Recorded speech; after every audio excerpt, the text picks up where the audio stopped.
Welcome to Integrated Math 3. On this episode, Stevenson will demonstrate. So with factored form, you're going to have an a value in front. It could be 1 or it could be a number, positive or negative. And then you're going to have two groups of parentheses here, potentially, but you're going to have two quantities with the x. Notice in factored form, there is no squared. Recall, in vertex form, there was a squared here, and in standard form, there's a squared here. So, with factored form, we know two things. A, remember, gives us concavity.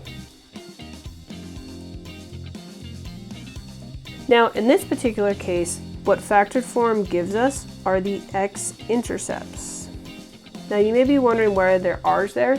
Those are also called the roots or the solutions to the quadratic equation here, or factors.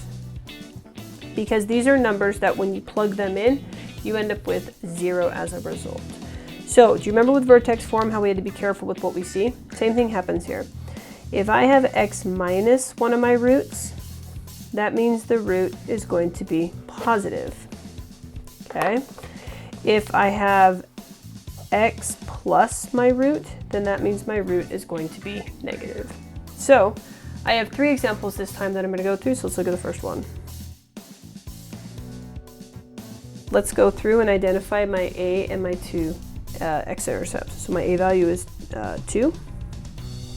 My first root, since it's plus, then I know it's going to be minus, so it's going to be minus 1.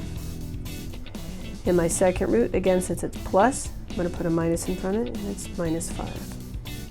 So from here, I know this is going to be concave up because my a value is more than 0. And now I immediately know my x-intercepts.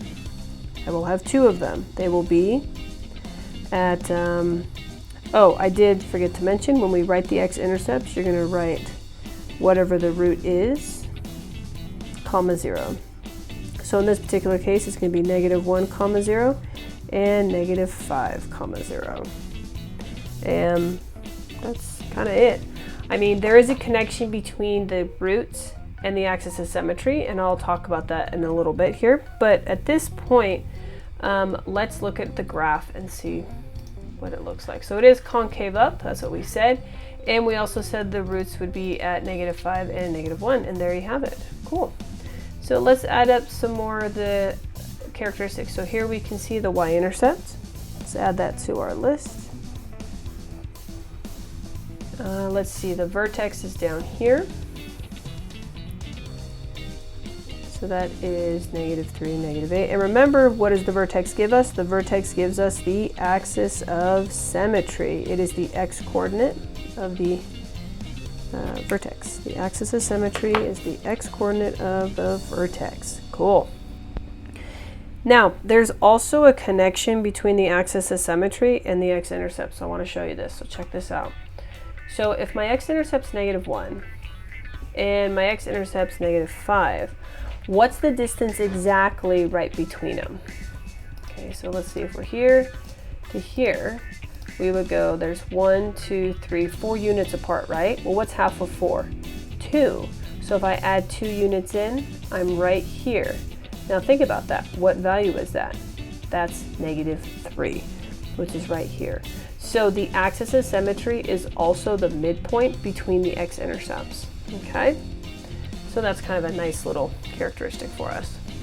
So let's see, what am I missing? Let's see, we have concavity, we have, oh, domain and range. Yeah, duh, okay. What is the domain? Quadratics are always everything, all real numbers. Let's talk about the range. Let's see, this is concave up, so the range is going to have a minimum value, so it's the y-coordinate, negative 8, and because remember it's concave up, it continues to grow in a positive infinity direction. So there is my range. Last but not least, it looks like I need increasing and decreasing. Okay, increasing. So again, we count left to right. So if I read it left to right, left, I'm going to start at positive infinity here. And so I can see it's going to be decreasing up until that x-coordinate part there. So I'm going to say negative infinity until negative 3. and then it increases starting at -3 and continues as x goes to positive infinity. So that's this side here. So to write the increasing and decreasing, you're going to use the x coordinate of your vertex. To write the range, you're going to use the y coordinate of your vertex. To write the axis of symmetry, you're going to use the x coordinate of the vertex. Okay? You see how that vertex is actually used in a multitude of ways. So